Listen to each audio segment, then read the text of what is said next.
పార్టీలోనే ఉంటారా, రాజీనామా చేసి బయటికి వెళ్తారా, భవిష్యత్తులో కవిత ఏ నిర్ణయం తీసుకోబోతుంది అనేటటువంటి దానిపైన పెద్ద ఎత్తున చర్చలు ఊహాగానాలు నడుస్తున్నాయి. మరొక వైపున పార్టీ పెట్టే బలముందా, పార్టీ పెడితే తన వెనకాల నడిచేటటువంటి బలగం ఏంటి, బలగము ఎంత కల్వకుంట్ల కవితకి అనేటటువంటి విషయాలపైన చర్చ జరుగుతుంది.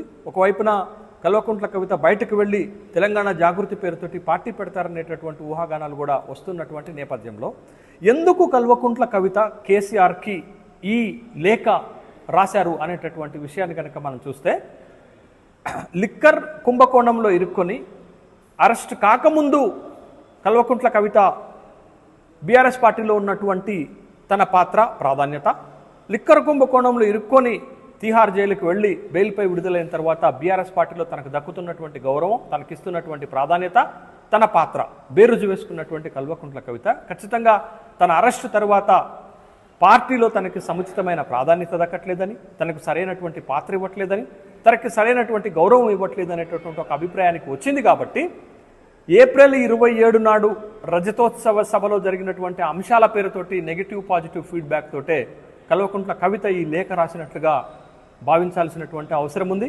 కాబట్టి తన పాత్ర ఏంటి, ఇప్పుడు కేసీఆర్ ఇన్యాక్టివ్గా ఉన్నటువంటి సందర్భంలో ఏప్రిల్ 2027 తర్వాత క్రియాశీలక పాత్ర కేసీఆర్ పోషిస్తారని ఊహించాం.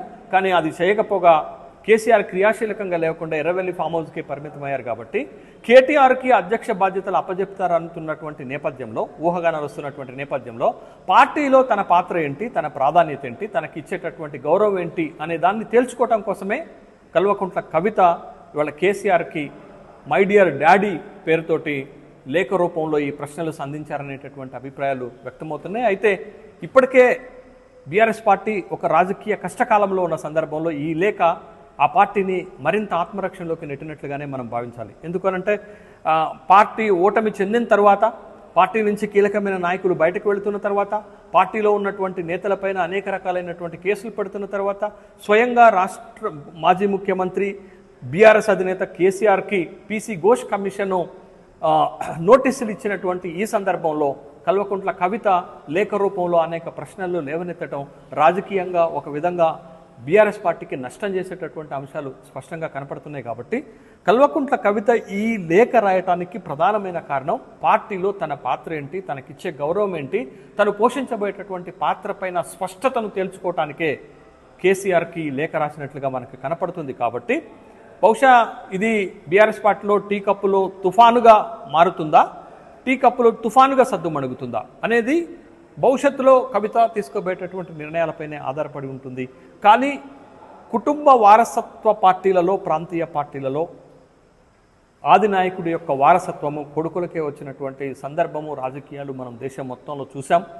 కాబట్టి కవిత తన పాత్ర ఏంటి అనేటటువంటి ఒక అంశంపైనే పట్టుబట్టేటటువంటి అవకాశం ఉంది. మనకి పక్కనున్నటువంటి తమిళనాడు రాష్ట్రంలో కూడా ఈ విధమైనటువంటి సందర్భం వచ్చింది. కనిమొళికి స్టాలిన్కి వచ్చినటువంటి వివాదం వచ్చినటువంటి సందర్భం మనం చూసాం.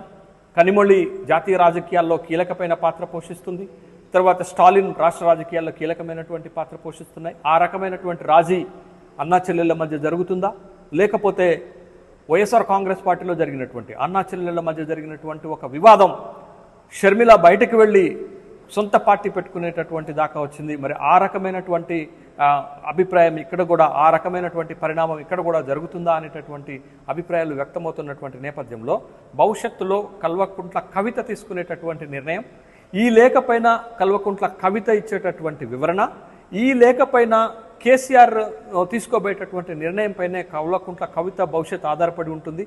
ఏది ఏమైనప్పటికీ కూడా ఈ కల్వకుంట్ల కవిత రాసినటువంటి లేఖ బీఆర్ఎస్ పార్టీకి కొంత రాజకీయంగా నష్టం చేసేటటువంటి అవకాశాలే స్పష్టంగా కనపడుతున్నాయి.